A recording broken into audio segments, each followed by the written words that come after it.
Changement de genre.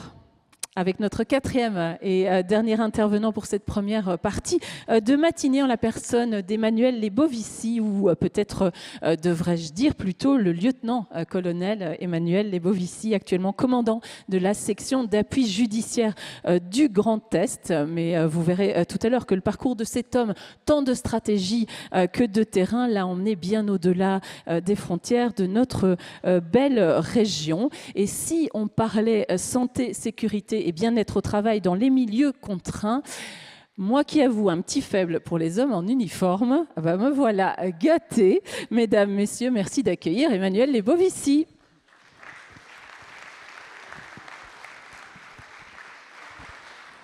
Installez-vous. Ravi de vous accueillir. Également, merci. Alors, je viens de le dire, Emmanuel, vous êtes actuellement commandant de la section d'appui judiciaire du Grand Est, une carrière longue, riche, qui vous a amené dans de nombreuses régions de France, du nord au sud, de l'ouest à l'est. Vous nous expliquerez si vous le voulez, pour traiter d'antiterrorisme, d'antidopage, de blanchiment d'argent, de criminalité en tout genre. Les opérations musclées, ça vous connaît. Ici, mais aussi à l'étranger, au Kosovo ou en Afghanistan, où vous avez entre autres été chargé de la formation de la police criminelle auprès des services locaux. Une mission qui vous a passionné, je le sais, comme le stage que vous avez suivi auprès du FBI. Vous avez validé un diplôme en sciences comportementales à Quantico, oui, comme dans Esprit criminel, mesdames et messieurs, voilà. Et puis à l'université de Virginie. Bref, 30 ans de passion, comme vous le dites vous-même, entamé. Et ça, en revanche, on le sait peu. Vous m'aviez confié ça lors de notre entretien préparatoire par des études de communication. Ça nous fait un point commun. Du coup, c'est peut-être le seul, je ne vous cache pas, mais voilà.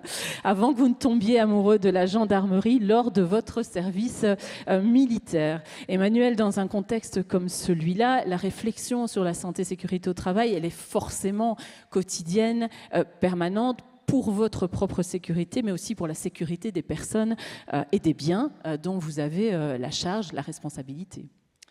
Oui, effectivement. Alors, je ne suis pas un spécialiste du droit du travail, mais la sécurité au travail est une préoccupation quotidienne, constante. Qu'elle soit en interne, la gendarmerie est pudique. Généralement, elle communique très peu sur ses blessés, ses morts. Mais en 2023, c'est quand même un peu moins de 10 000 blessés, dont 3 000 par agression. Et pour la région Grand Est, ça représentait un peu moins de 800 personnes et plus de 13 000 jours d'arrêt de travail. Donc on parlait effectivement tout à l'heure du coût de la sécurité au travail, donc c'est un vrai coût. Et donc c'est effectivement une préoccupation constante, que ce soit par camaraderie ou que ce soit également pour efficacité opérationnelle, puisqu'effectivement, des gens blessés ne sont pas sur le terrain pour assurer la sécurité des autres. Une préoccupation constante également de la sécurité pour les autres, puisque c'est dans le cadre de nos missions, je dirais, des missions quotidiennes de contrôle et également de s'assurer que les conditions soient respectées, que ce soit sur les airs, que ce soit en mer, que ce soit au travers de différentes entreprises. Ça fait partie du cadre quotidien, je dirais, de notre travail. Allez, on va un petit peu détailler maintenant. Vous êtes formés à la sécurité, vous les gendarmes, à l'école, mais aussi de manière continue sur le terrain. Qu'est-ce qu'on apprend à l'école en termes de sécurité? On parle de quoi? Alors c'est délicat parce que la gendarmerie, vous l'avez bien compris, c'est 10 000 métiers différents.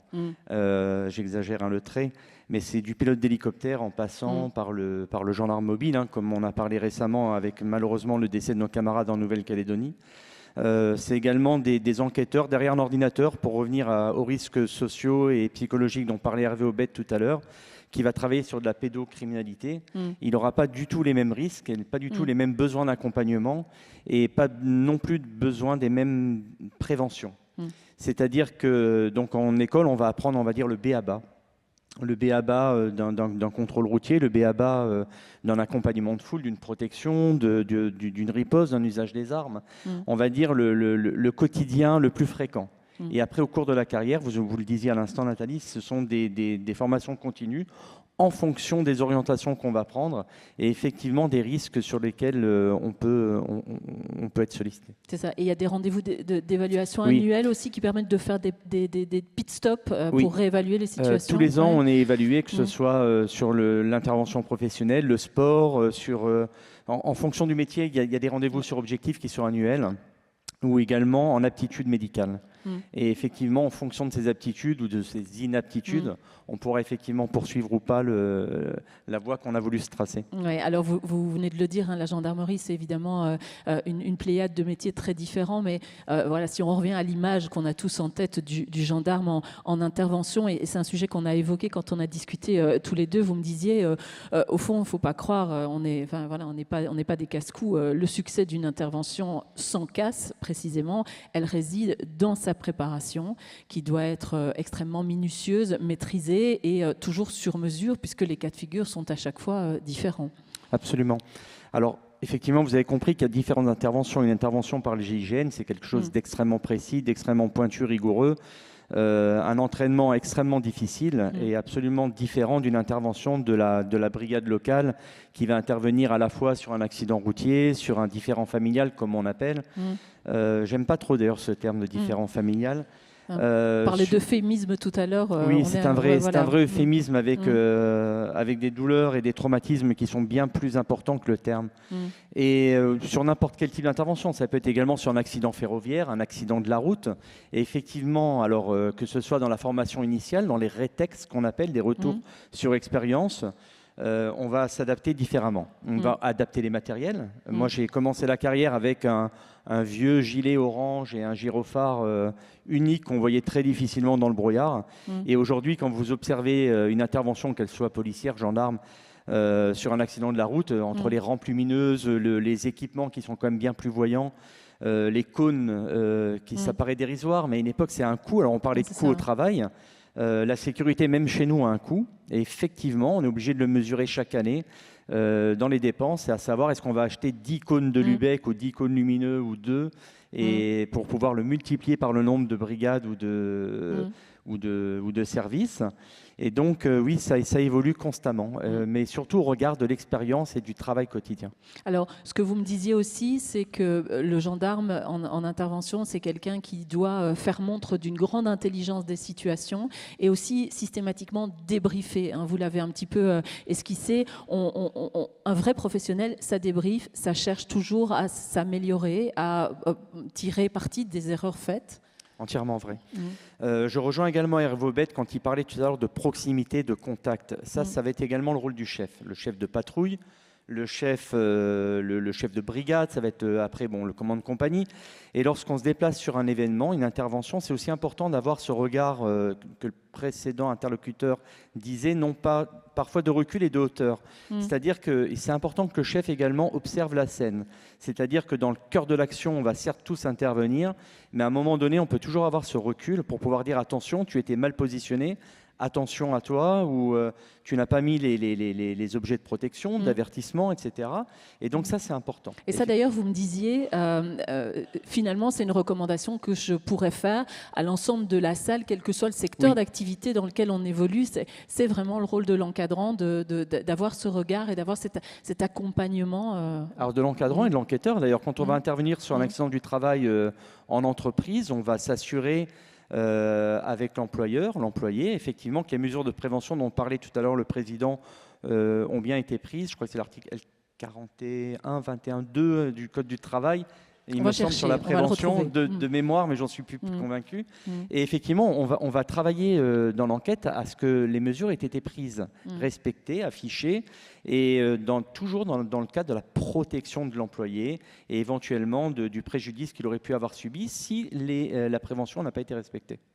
Alors, on le mesure, hein, en vous entendant, Emmanuel, votre métier vous amène à, parfois, vous avez parlé de pédocriminalité, à voir des choses, à vivre des situations qui chambouleraient le plus endurci d'entre nous. Comment on passe à travers ça au quotidien? Comment on préserve sa santé mentale, puisqu'on vient d'aborder un peu la santé physique, hein, au milieu du chaos, de la violence, du sang. Voilà. Est-ce que la gendarmerie met en place un accompagnement spécifique sur ces questions? Oui. Alors pendant longtemps, ça a été compliqué. Encore une fois, je rejoins Hervé. Je pense que le chef public rejoint le chef privé. Hein. C'est-à-dire que il y a à la fois l'intervenant, donc on va dire le gendarme à la base, hein, sans être absolument péjoratif, le chef qui devra toujours effectivement garder une certaine lucidité, une certaine force. On dit souvent, si le chef s'arrête, la troupe s'arrête également. S'il s'assoit, la troupe se couche. Bon, ça, c'est important de l'avoir en tête. Pour l'accompagnement, le chef doit être là pour accompagner ses personnels. En gendarmerie, on parle de camarades d'ailleurs. Mais on a également un accompagnement institutionnel. Donc pendant très longtemps, on revenait d'une situation compliquée, que ce soit un accident mortel, découverte de cadavres, voire des violences extrêmes qu'on aurait pu subir. C'était à l'ancienne. À l'ancienne. Vous me disiez, on gérait ça à la rigolade, ou on le gardait pour soi. Et très souvent en guise d'accompagnement, mais je parle d'un temps effectivement encore bien avant peut-être Mireille Dumas, où effectivement on arrivait peut-être même à se faire engueuler si on ne rendait pas le message d'intervention à temps, en n'ayant que faire en fait de ce qu'on aurait pu vivre. C'est plus du tout vrai. C'est plus du tout vrai. Alors il y a encore effectivement un vrai partage entre camarades. On ne va pas faire appel à la psychologue dont je vais parler, donc effectivement qui est mise en place aujourd'hui par l'institution. Un ou deux psychologues par région, vous m'avez dit. Oui, ça va dépendre des régions, de l'importance de la région et puis du lieu. Mais aujourd'hui, on a une vraie prise en compte je dirais, des troubles psychologiques que peut rencontrer les gendarmes. Et effectivement, on peut même susciter d'ailleurs cet accompagnement. Quand on observe que quelqu'un va mal, quand on observe peut-être même par le biais de mauvaises réactions, pas simplement parce qu'il s'en plaint, on peut nous-mêmes demander à ce qu'il soit vu par le médecin. Nous, notre médecin du travail, c'est un médecin militaire. Et ensuite l'adresser à un psychologue ou un psychiatre pour effectivement s'assurer qu'ils se sentent bien. Vous avez le sentiment que la nouvelle génération est plus encline à aller spontanément vers un professionnel de santé mentale ? Alors, peut-être. On est aussi dans une époque où tout le monde a envie d'être victime. Alors, je le vois pas, je l'observe pas quotidiennement auprès de mes effectifs, enfin en tout cas auprès des gens avec qui je travaille. Mais il y a parfois une fragilité qui est différente. Une fragilité. Alors, ça a du bien. Effectivement, ça permet peut-être de gérer les traumatismes psychologiques bien en amont. Et puis parfois, je trouve qu'on a parfois tendance à être malheureux très vite. Donc vous dites en fait on est peut-être plus costaud, on a des protections physiques renforcées et en même temps peut-être un peu plus de fragilité à l'intérieur. Peut-être, oui. En tant que gendarme, vous êtes aussi parfois amené, et ça on le sait peut-être un peu moins, à intervenir sur des accidents de travail, en entreprise par exemple, lorsque ce sont des accidents graves. La machine judiciaire se met en place et vous intervenez dans le cadre de l'inspection du travail également. Racontez-nous comment ça se passe à ce moment-là. Je sais que vous avez fait une partie de votre carrière dans les Landes, donc des accidents dans des scieries. Vous en avez vu, j'ai envie de dire, malheureusement. Alors ça va dépendre de l'accident. Effectivement, pour une entorse, c'est rare qu'une entreprise nous sollicite. En revanche, dans les Landes, vous parliez effectivement de l'industrie du bois, énormément d'accidents, que ce soit en entreprise ou dans les bois, avec les tronçonneuses ou autres engins ou autres outils, et donc avec des blessures très graves. Donc souvent, ce sont les pompiers qui font appel à nous, de temps en temps les chefs d'entreprise directement. On intervient généralement avec les services de secours et puis à ce moment-là débute l'enquête. Effectivement, sur les circonstances, toujours, c'est ce que je disais tout à l'heure, dans le cadre de la protection future des droits du salarié. Mais c'est vrai aussi dans les contrôles qu'on va opérer, que ce soit, donc je parlais tout à l'heure sur mer, avec les équipements, les équipements nécessaires et obligatoires sur un navire, sur les différents permis que les gens doivent posséder, les temps de repos, lors de contrôles routiers dans le cadre de la coordination des transports. Là, je pense surtout aux chauffeurs routiers. En fait, on est un acteur complet de la société dans le cadre de la sécurité au travail.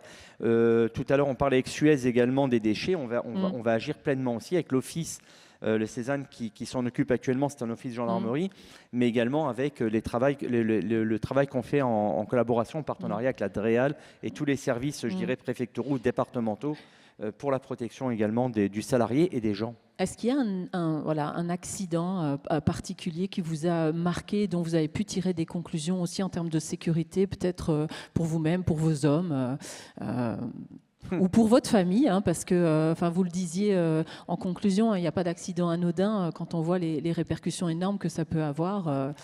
C'est compliqué de répondre à cette question. J'ai tellement assisté à d'accidents ou d'interventions que c'est compliqué. Alors peut-être une, mais qui est pourtant pas extrêmement spectaculaire, où j'aurais pu y laisser d'ailleurs ma vie. On intervient chez quelqu'un qui a violenté sa femme, qui a tenté de l'écraser. D'ailleurs, à proximité d'ici, c'était à Marange-Sylvange, il y a déjà quelques années. Et il a tenté d'écraser son épouse à l'aide d'un fourgon. Et il se réfugie chez lui, armé d'armes blanches, des katanas, etc. Et il retient en otage son beau-frère.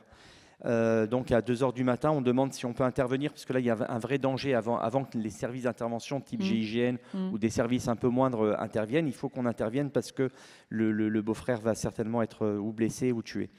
Et dans cette intervention, donc là, on n'a pas franchement le temps, on ne s'est pas franchement briefé. Ça fait plusieurs heures. C'est pour ça que je parlais tout à l'heure que le rétexte est important. Donc retour d'expérience. On va au plus vite pour rentrer dans l'appartement. Un gendarme auxiliaire à l'époque, gendarme adjoint, envoie un coup de gaz lacrymogène. Mais au moment où on rentre dans l'appartement, donc on est gazé, on ne voit pas en fait l'individu qui est caché derrière la porte, et c'est un camarade de psyg qui a le réflexe de mettre un bâton de protection alors que la personne me mettait un coup de katana dans la nuque. Et effectivement, sur le coup, on ne s'en rend pas compte. Sur le coup, on est dans l'intervention. Déjà, on suffoque grâce au lacrymogène du collègue. Mais oui, on se dit, on aurait pu en fait y laisser la vie. Mais en fait, c'est vraiment tellement régulier pour énormément de gendarmes. Souvent, le facteur chance, malgré tout, heureusement, il est là. Alors parfois, non. On l'a vu pour notre camarade de Nouvelle-Calédonie. Au moment où il enlève le casque, il se fait tirer dessus. Le facteur chance est aussi important, mais vous voyez, le rétexte, on l'a fait après, avec tout ce qui a été fait de bien et de moins bien. Et là, il y avait effectivement quelques gestes qui auraient pu être améliorés. Oui, c'est ça. Donc, on tente toujours de minimiser le risque, mais pour autant, on sait qu'il faut vivre avec parce qu'il fait partie de la fonction. C'est un métier où on a assimilé le fait de pouvoir donner sa vie pour autrui, et quelles que soient les circonstances et quelle que soit en fait la personne face à nous, même si cette personne a été au préalable violente à notre égard d'ailleurs. Merci infiniment pour ce témoignage tout à fait passionnant. J'espère que ça a été votre cas aussi dans la salle. Restez avec nous, oui, bien sûr, on peut applaudir Emmanuel Lebovici. Merci.